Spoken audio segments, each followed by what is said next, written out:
Her math teacher believed she wasn't prepared for the National Math Olympiad. Ava bravely took part, scoring top 3, leaving her teacher quietly eating her words. Imagine your child, a brilliant, dedicated student, achieve something truly extraordinary, something that shatters expectations, only to have their teacher accuse them of cheating, not just once, but relentlessly, simply because of the color of their skin. That's what happened to my daughter, Ava, and it wasn't just a tough teacher. It was a battle against systemic racism that nearly broke her spirit, but ultimately ignited a fire we never knew we had. It started innocently enough. Ava's AP calculus teacher, Mrs. Matthews, flat out told her she wasn't ready for the National Math Olympiad. Not maybe not, or let's work on it, but a definitive, dismissive she wasn't ready. But my Ava, she's got a fire in her. She took that test anyway. And you know what? She scored in the top 3. Top 3. You'd think that would be good news, right? A cause for celebration. But when I told Mrs. Matthews, her reaction was chilling. She spoke as if Ava had just broken the law. Isn't that good news? I asked, my voice laced with confusion. Her response hit me like a slap. No black student has ever scored this high in my 20 years of teaching AP calculus. She must be getting help. Someone's feeding her answers. My blood ran cold. Ava studies 5 hours every single night. Her help was pure, unadulterated dedication. I told her, my daughter studies 5 hours every night. Her system is studying. But Mrs. Matthews wasn't listening. I've been watching her during tests, she continued, her voice full of suspicion. She finishes too quickly because she knows the material. That's impossible. These concepts are extremely advanced. The next day, she had Ava solve problems on the board in front of the class. Ava got every single one right. Mrs. Matthews's explanation? She must have memorized the solutions beforehand. Or she understands calculus. The way she said understands calculus was loaded with disbelief. She actually sighed at me, like I was a naive child saying, Mrs. Carter, I know you want to believe your daughter is gifted, but let's be realistic here. Realistic?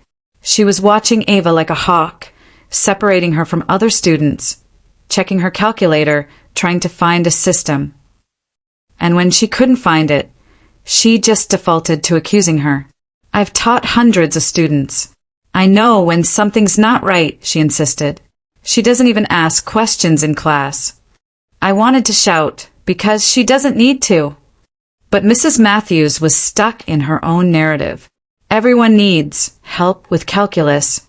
The white and Asian students ask questions constantly. Your daughter sits there pretending she understands everything. The implication was clear. Ava couldn't possibly understand. Maybe, just maybe, she actually understands. But that thought seemed foreign to Mrs. Matthews. Then came the next escalation. I'm going to request she take her next test in the principal's office alone. No calculator. Fine, I said. Do what you need to do. Ava went, took the test in isolation and got another A+. Mrs. Matthews called again, her voice tight with frustration. She memorized the test somehow. How would she do that? I don't know, but there's no other explanation. The sheer audacity. I'm changing her to a different test version next time. Do what you need to do, I repeated, my patience wearing thin. Another different test version, another A+, and another angry call. This time, she went for the jugular. I'm recommending she be removed from AP Calculus for getting perfect scores for academic dishonesty. I can't prove it yet. It's disrupting the other students. They're questioning why they can't score as high. My response was sharp, maybe because my daughter's smarter than them. She scoffed. Mrs. Carter, that's not helpful. I've had parents of other students complaining. They say, if Ava is not cheating, then I must be giving her special treatment. So, either she's cheating or you're helping her cheat. I would never, I retorted, my voice rising.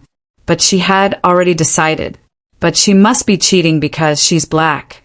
The words hung in the air, unsaid but screamingly clear. I called her out. You said no black student has scored this high in 20 years. That's just a fact.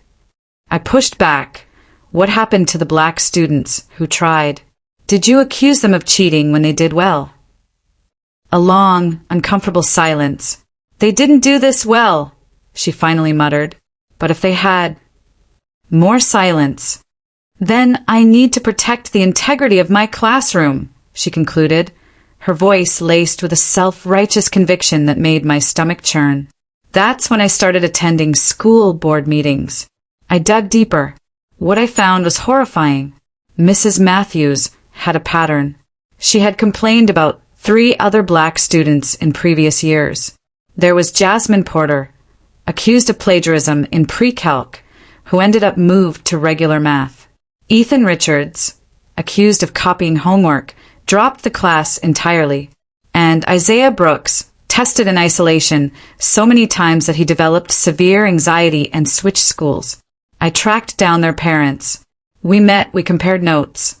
The same phrases, word for word. Doesn't ask questions. Finishes too quickly. No black student has ever. Must be getting help. It was a template of discrimination. The principal, Mr. Palmer, was no help. He wouldn't listen. Mrs. Matthews is our most experienced math teacher. If she has concerns, they're valid. Her only concern, I countered, is that my daughter is black and good at math. That's a serious accusation. So, is accusing my daughter of cheating with no evidence? I shot back. He just dismissed it, she's just being thorough. Thoroughly racist, I thought. Then came spring semester and the International Math Olympiad qualifier exam. This wasn't some school test. This was proctored by external evaluators, filmed with no room for accusations. Ava registered. Mrs. Matthews found out and called me immediately. Her voice was shrill. She can't take that exam. Why not? I asked, already knowing the answer. She's not ready. It'll hurt her confidence when she fails. I couldn't believe the gall. Let her try. I forbid it as her teacher, she declared. You can't forbid standardized tests. I shot back. If she fails, it reflects badly on my teaching. That was a stunning admission. I thought she was cheating. How would her failure reflect on you? A beat of silence. I just don't think she should take it. Ava took it anyway. Of course she did. She scored in the top 3 for our entire state. The only student from our school to qualify for nationals. The local newspaper wanted to do a story. And who did they interview about this star student? Mrs. Matthews. Her words in the article were nauseating. I always knew Ava was special, she gushed to the reporter. I pushed her hard because I saw her potential. Some teachers might have doubted her, but I never did. The article quoted her extensively, detailing how she nurtured Ava's talent, gave her extra challenges, and how proud she was. Proud. Other parents started requesting their kids be transferred to Mrs. Matthews's class, believing she was some kind of genius developer. The district superintendent even called Mrs. Matthews personally to congratulate her, mentioning she was being considered for Teacher of the Year. That was the turning point. That was when I knew I couldn't just fight for Ava anymore. I had to fight for all the kids who came after her. I forwarded the superintendent every single email Mrs. Matthews had sent me, every angry voicemail she left, every accusation about Ava getting help, every claim that no black student had ever scored so high, every insistence that my daughter couldn't possibly understand calculus on her own. My hands were shaking as I clicked send. Within an hour, the superintendent's office confirmed they got my email. His assistant called to schedule a meeting for the next morning. I spent that evening organizing printed copies of everything, every email, every voicemail transcript. Each page felt heavier than the last, a tangible record of the injustice Ava had endured while I tried, naively, to work within the system. At our meeting, Dr. Mitchell, the superintendent, read through the emails. His professional interest shifted to visible discomfort. He asked permission to forward everything to the district's compliance officer, explaining this clearly fell under their discrimination investigation protocols. I agreed immediately. The compliance officer, Diane Green, called that afternoon. She scheduled a formal interview and explained the investigation would take several weeks. She asked me not to discuss details publicly, and even though part of me wanted to shout it from every rooftop, I understood the need for discretion.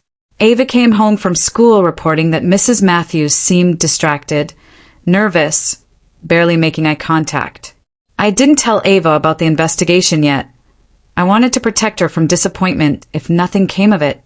Diane interviewed me for an hour and a half, recording everything, taking meticulous notes. She asked specifically about the other black students Mrs. Matthews had mentioned.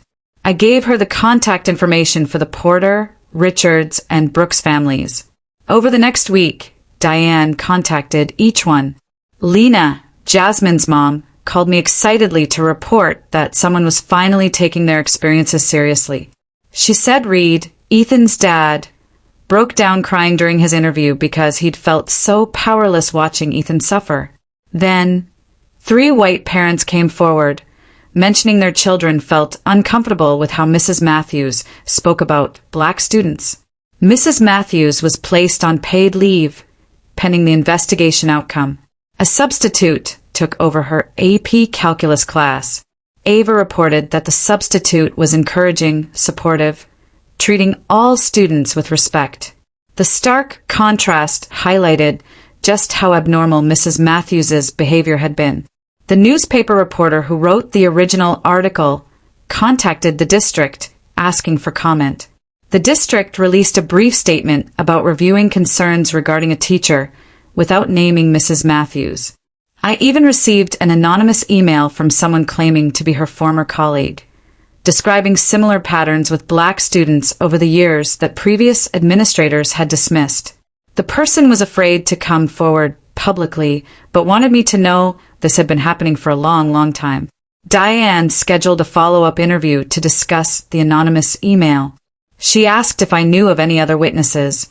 I mentioned the white parents and suggested she speak with current and former students directly. The investigation expanded, including dozens of interviews. A clear, damning pattern emerged. Mrs. Matthews treating black students with suspicion while praising white and Asian students for the same achievements. Several students described her making comments about who naturally excels at mathematics. 3 weeks in, Diane interviewed Mrs. Matthews. According to the compliance report summary I received later, Mrs. Matthews defended her actions as maintaining academic standards and insisted she treated all students equally. Equal my foot. While the investigation was ongoing, Ava traveled with the state team to compete in the Math Olympiad national competition. She did well, though she didn't place in the top 10 nationally. But the experience of being surrounded by other mathematically gifted students who respected her skills began to heal some of the wounds Mrs. Matthews had inflicted. Lena Oliver, Ethan's dad, and I attended the public comment period prior to the school board's closed session to review preliminary findings, while Ava was at nationals. We each spoke for 3 minutes about our children's experiences. The board didn't make decisions right away, instead setting up a follow-up meeting for 2 weeks later. Mrs. Matthews's attorney sent a letter threatening legal action if she was fired, arguing the investigation was biased and her teaching methods were protected by academic freedom. The board president acknowledged the investigation revealed concerning patterns that required careful consideration. Meanwhile, Ava was struggling. She was experiencing anxiety as the school year ended, having nightmares about being accused of cheating, feeling like she had to prove herself constantly. I found her a therapist who specialized in helping students of color process experiences with racism in educational settings. It broke my heart to hear Ava say she had begun to doubt her own abilities because Mrs. Matthews's accusations were so persistent. But it also made me more determined to see this through. For weeks after the investigation started, Diane finished her report and sent it to the superintendent with recommendations. The therapy helped Ava express feelings she had been repressing all year. Dr. Mitchell arranged for me to meet again to discuss the findings before they were made public, acknowledging that the district had failed these students by failing to look into the pattern sooner. Diane's report discovered significant evidence of racial discrimination and recommended formal disciplinary action. Dr. Mitchell expressed his sincere regret for the harm done to Ava and the other families. He explained that Mrs. Matthews would not be fired due to tenure protections and union contract requirements, but her career advancement would be effectively halted. She would also be subject to a formal reprimand, mandatory bias training, loss of her AP Calculus assignment, and 2 years of probationary status with frequent classroom observations. The district sent a formal letter to Mrs. Matthews's personnel file detailing the discriminatory pattern. I was conflicted about the outcome. While I wanted to see her fired entirely, Dr. Mitchell reassured me that the probationary status meant any future complaints would result in immediate termination proceedings. And the Teacher of the Year nomination? Withdrawn. The school board decided to enact new rules, documentation of academic integrity concerns, mandatory bias training for all teachers, and a formal procedure for students and families to report discriminatory treatment without fear of reprisal. This became part of her permanent employment record and would follow her if she ever attempted to transfer to another district. Lena, Oliver, and I met with the superintendent to discuss how the new policies would be implemented. He committed to providing quarterly public reports on implementation progress. The district formed a review committee to look for racial disparities in past discipline and academic tracking data, with findings reported annually. The newspaper published a follow-up article about the investigations, findings, and policy changes. This time, they interviewed us about our advocacy. We carefully discussed holding institutions accountable while protecting our children's privacy. A number of teachers privately thanked us for speaking up, claiming to have witnessed Mrs. Matthews's behavior, even though I wish they had spoken up sooner. As part of her disciplinary agreement, Mrs. Matthews submitted a brief written apology. It was short, generic, and didn't really acknowledge the specific harm she caused. It felt empty, like words written to satisfy a requirement rather than genuine remorse. I read it once and put it in a drawer. I didn't share it with Ava because it would have felt more hurtful than healing to see such a hollow gesture after everything she endured. When summer arrived, Ava enrolled in a 5-day-a-week mathematics program at a nearby university for gifted high school students. I drove her to campus that first morning and watched her enter the building with her backpack, turning back once to wave at me with a smile that hadn't been on her face in months. She made friends with kids who shared her enthusiasm for math, kids who knew what it was like to see patterns in numbers and get excited about proofs. The atmosphere celebrated her skills rather than questioning them.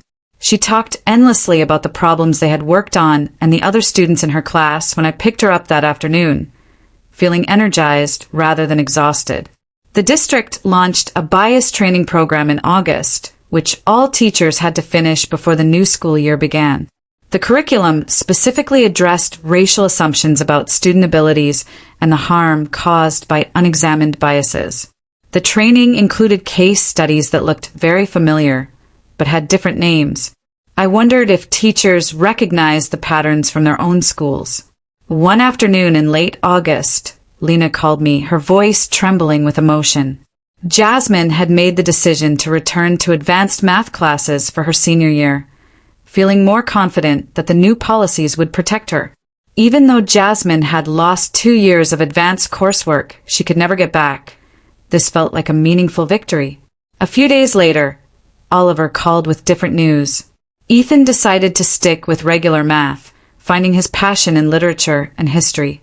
He was doing well in those classes, and Oliver respected his choice. It's true, not all students want to go back to the place where they were hurt.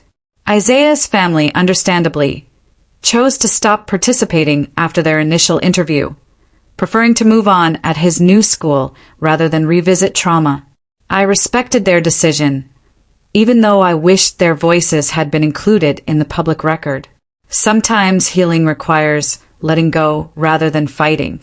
In September, the district's Data Review Committee released its first report. It revealed significant racial disparities in AP course enrollment and advanced tracking decisions. Black and Latino students were underrepresented in advanced programs, even when they had similar test scores and grades as white and Asian students. The data revealed what families like ours had endured for years. Ava's senior year started with a different AP calculus teacher, Mr. Anderson, who treated her with respect and encouragement from day one, called on her in class without suspicion, and praised her work without surprise. She was still processing anxiety from the previous year, but this was a step towards healing. The report suggested policy changes to address how students were identified for advanced programs and how academic integrity concerns were documented. In an email from Dr. Mitchell, the district invited me to serve as a parent representative on their Equity Advisory Committee. I accepted, despite the time commitment, because the work of changing systems is ongoing and requires sustained attention from people willing to push for accountability. Some parents at her new school expressed concern when they learned about the investigation, but the district insisted they were closely monitoring her. Mrs. Matthews had been transferred to teaching regular geometry classes at another high school in the district, moving her away from advanced students and receiving regular administrative observations. I wondered if close observation would be sufficient or if she'd find new ways to harm students when people stopped watching. Ava began working on college applications in September, spending weekends at the kitchen table with her laptop open to application portals.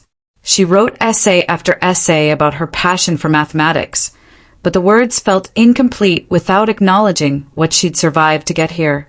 Mrs. Matthews was completely left out of the first draft, which concentrated only on her love of problem-solving and abstract thought. She showed it to me and asked if it felt honest. I told her that the truth matters, even when it's difficult to write about. She started over, this time discussing how she'd learned to stand up for herself when authority figures questioned her abilities based more on race than on evidence. The essay explained how she studied for 5 hours every night to prove she was worthy of being in that classroom, not just to learn calculus, and how being accused of cheating taught her that sometimes it's necessary to defend yourself against people who don't see your value. Months later, when acceptances began to come in, admissions officers from 3 different universities specifically brought up her essay during scholarship interviews. The next spring, our state's Math Olympiad team did better than expected at the national competition, with 2 students placing in the top 20, and the program received increased funding and support from the state education department. Ava volunteered to mentor younger students interested in competition mathematics, meeting with them twice a month to work through practice problems and competition strategies. One of them told her that while many students face discrimination, few have the courage to name it clearly and keep moving forward. I witnessed her transforming pain into purpose as she helped a nervous freshman work through a complex proof. The mentoring gave her a way to take something harmful and use it to help others avoid similar experiences. The younger students looked up to her, asking questions without fear of being judged or accused.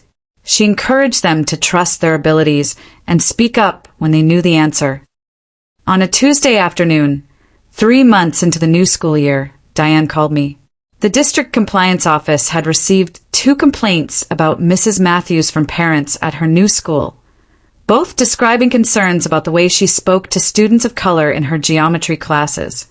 One parent explained that Mrs. Matthews had expressed surprise that their daughter could explain geometric proof so clearly, and another parent described Mrs. Matthews questioning whether their son truly understood the material despite his consistent test scores. Because of her probationary status, these complaints were investigated right away rather than being dismissed or postponed. Diane's call reminded me that our advocacy had created accountability mechanisms that protected other families. The pattern we documented followed Mrs. Matthews to her new position, making her behavior visible to administrators who might otherwise have dismissed individual complaints. The previous investigation made it harder for administrators to ignore ongoing concerns or attribute them to misunderstandings. The district was taking the complaints seriously because the pattern we documented was now part of Mrs. Matthews's official record. I thanked Diane for keeping me updated and asked her to let the new families know they weren't alone in this experience. She promised to connect them with resources and make sure the investigation was conducted thoroughly. The system wasn't perfect, but it was better than before when families faced discrimination alone without institutional memory or support. On a Friday afternoon in December, Ava's top choice university sent her a thick envelope.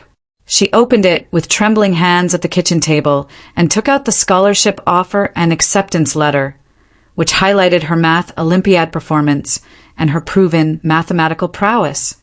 Ava read the letter twice, then looked up at me with tears streaming down her face.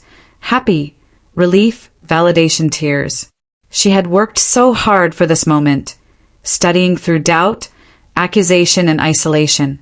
The acceptance confirmed what I had always known, but Mrs. Matthews had attempted to deny. The scholarship covered full tuition, plus a stipend for books and research opportunities. The following day, I took the acceptance letter to a frame shop and picked out a plain black frame with a white mat. The framed letter was placed on the wall of the living room, where we would see it every day. Ava belonged in advanced mathematics. She deserved to be there. Her skills were genuine and acknowledged by those who truly understood mathematical excellence. The external validation from a prestigious university felt like the final word on who was right about Ava's capabilities.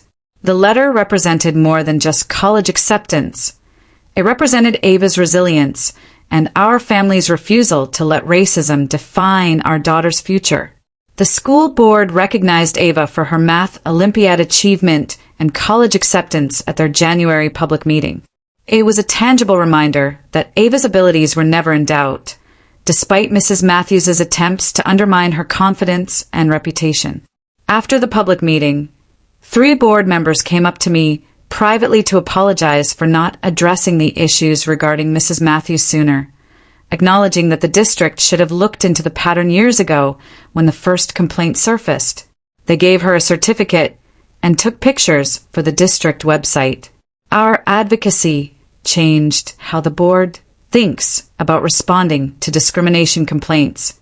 One board member acknowledged that she had heard rumors about Mrs. Matthews's treatment of black students, but she hadn't pushed for an investigation because Mrs. Matthews had seniority and strong support from some parents.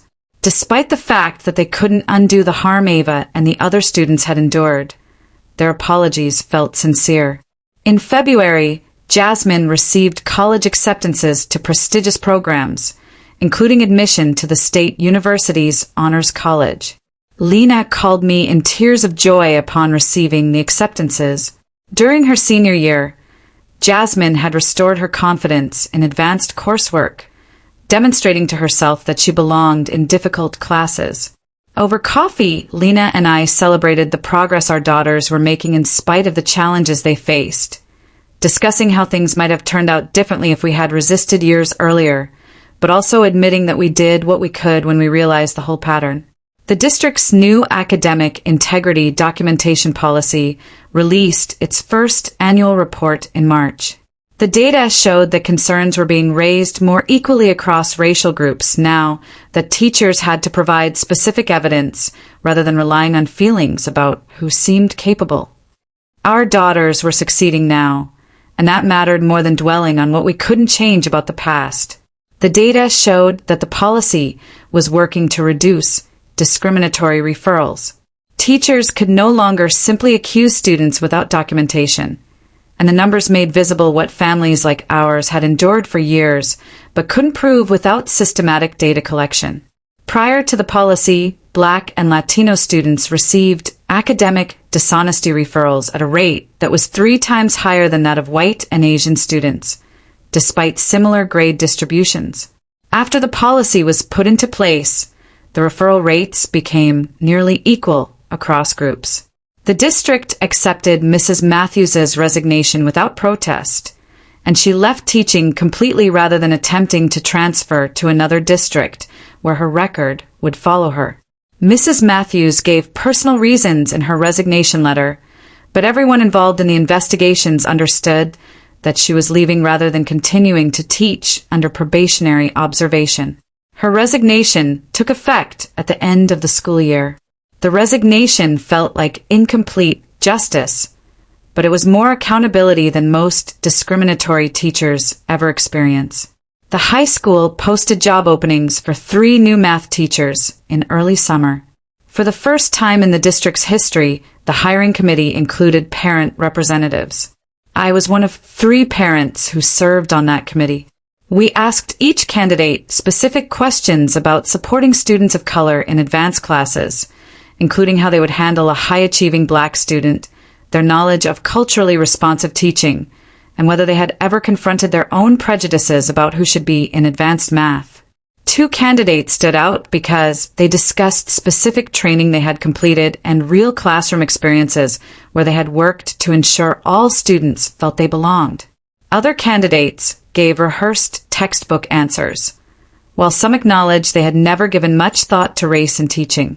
The committee hired both, one with a master's degree in equity and STEM education and a passion for removing barriers to advanced coursework, and the other with 7 years of experience teaching in a diverse urban district and running a summer math program exclusively for underrepresented students.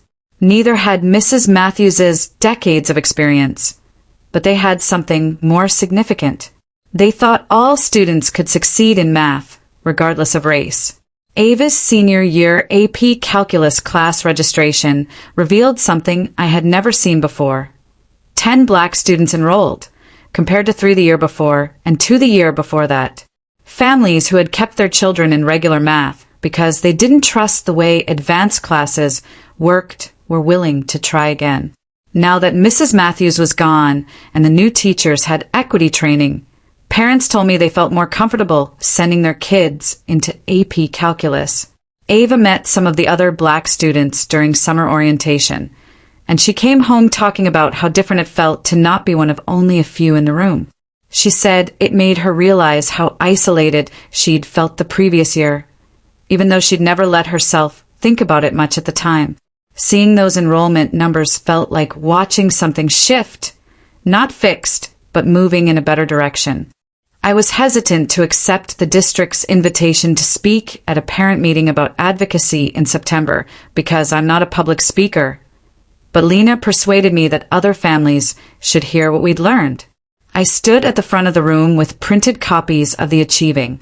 Graduation day arrived in late May with clear skies and temperatures in the 70s.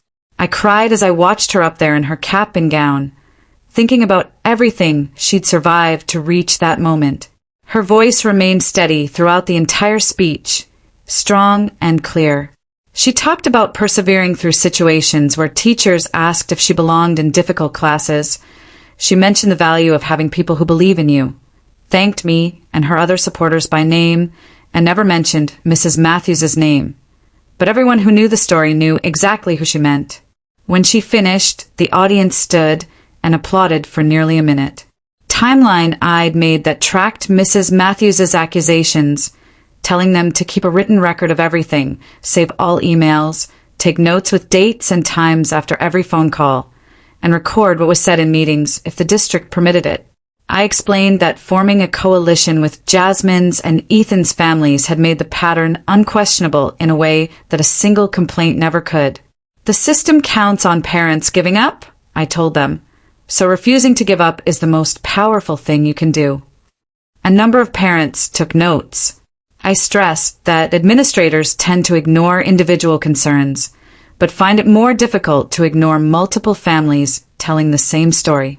I also talked about being persistent even when principals and superintendents act like you're being difficult or overreacting.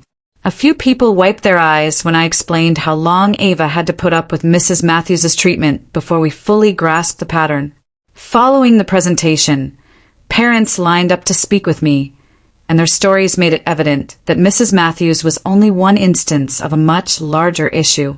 One middle school mother told me about her son being pulled out of advanced English despite having excellent test scores because teachers insisted he would feel more at ease in regular classes. A parent from another high school described how their child was discouraged from taking AP chemistry because the teacher didn't think they were ready, even though they had straight A's in previous science classes. A father from the elementary school described how his daughter was disciplined more severely than white students for the same behavior. The conversations continued for more than an hour past the scheduled meeting end time, revealing the same patterns, different teachers, different schools, and different subjects. I drove home that night knowing that the battle with Mrs. Matthews had been one battle in a war that would not end anytime soon.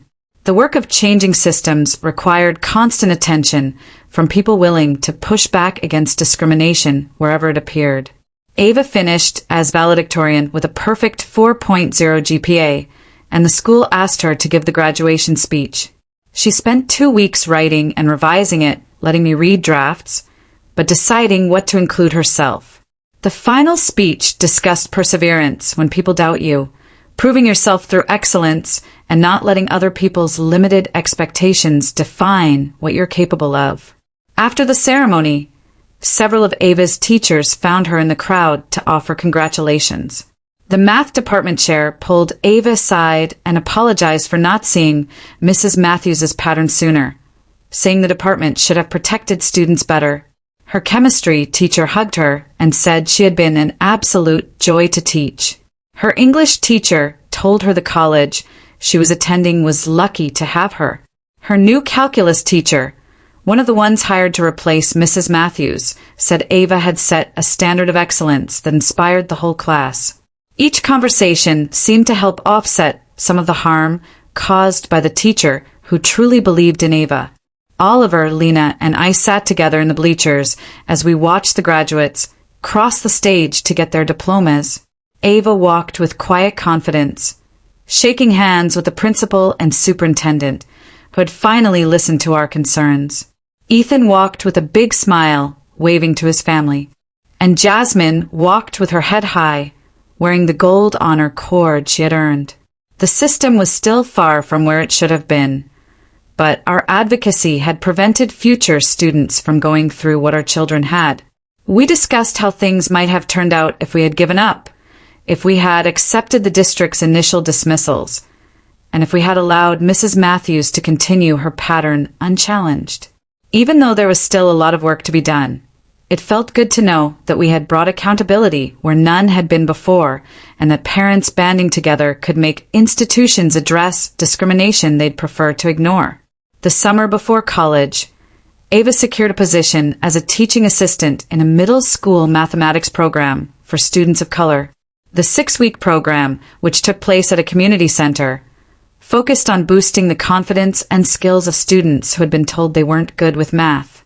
Ava worked with small groups, helping them solve problems and demonstrating that making mistakes was a necessary part of learning.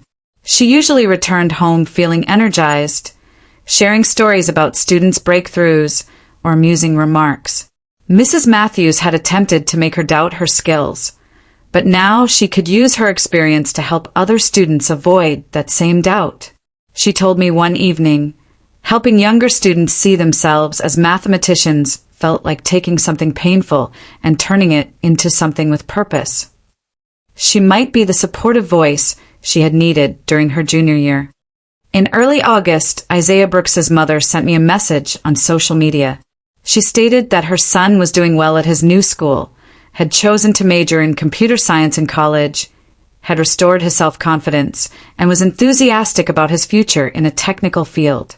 She wrote that it had helped them heal to know someone fought back against Mrs. Matthews, that our advocacy had validated their decision to remove Isaiah from that toxic situation, and that seeing consequences for Mrs. Matthews' actions had given them closure they didn't know they needed. I wrote back to thank her for reaching out and saying I was glad Isaiah was doing well. Her message reminded me that the impact of holding Mrs. Matthews accountable extended beyond just the families who'd been directly involved in the investigation, despite their families' decision to not actively participate. Throughout the fall, the district's Equity Advisory Committee met monthly. I brought research articles that demonstrated how racial bias was more evident in teacher recommendations for gifted programs than in actual student ability. The committee examined data from 3 nearby districts that had switched to multiple measures for identifying talented students, and the findings revealed notable increases in the enrollment of Black and Latino students in advanced classes. We drafted a proposal requiring schools to use standardized assessments, student work portfolios, and parent input in addition to teacher recommendations. The school board reviewed our proposal in December and decided to implement the new identification process beginning the following year, which wouldn't help Ava, but would prevent younger students from being overlooked because teachers couldn't envision them succeeding. As I watched from her bed, Ava packed boxes in her room, folding clothes, and going through textbooks to decide what to keep and what to donate. When I asked her what she had learned from everything with Matthews, she stopped packing and sat down beside me. She picked up a calculus textbook and ran her fingers over the cover. She told me that the best way to respond to those who questioned her was to do great work. But she also learned that she shouldn't have to put in twice as much effort just to be viewed as half as good because of the color of her skin. She said that proving herself repeatedly got exhausting and that future students shouldn't have to go through what she went through. Her voice remained steady, but I could see how much the year had cost her. I told her that while excellence was important, the system needed to change so Black students didn't face constant suspicion and doubt. She stated that she wanted to return during college breaks and mentor high school students, particularly those who looked like her and needed to see someone who had made it through, in order to establish the supportive environment she wished had been there from the beginning, where students could concentrate on learning rather than defending themselves. 5 days prior to move-in day, the new AP calculus teacher sent me a thick envelope, which I opened while Ava finished breakfast. Inside was a handwritten letter on school stationery, thanking Ava for her leadership in the classroom and her willingness to help other students grasp challenging concepts. The letter explained how Ava's presence had improved the class for everyone and increased the level of discussion. The teacher wrote that Ava's skill and generosity embodied the best of what education could be. Ava read the letter twice and placed it in her college folder with her acceptance materials. On move-in day, the dorm parking lot was crowded with cars and families, and we carried boxes up 3 flights of stairs while other students and parents did the same. An hour after our arrival, Ava's roommate, who was also studying mathematics and had participated in high school math competitions, arrived. Within 10 minutes, they were discussing problem sets and proof strategies, comparing favorite theorems, and debating various methods for resolving integration problems. 4 days into the semester, my phone buzzed with a text from Ava. She had just finished her first college calculus class and wanted to tell me all about the professor.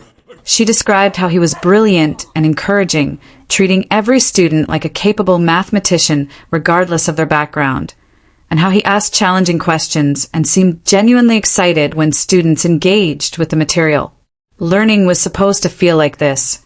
Her final text read, and I knew that despite the painful detour with Mrs. Matthews, Ava had arrived exactly where she belonged, ready to excel without anyone questioning whether she deserved to be there.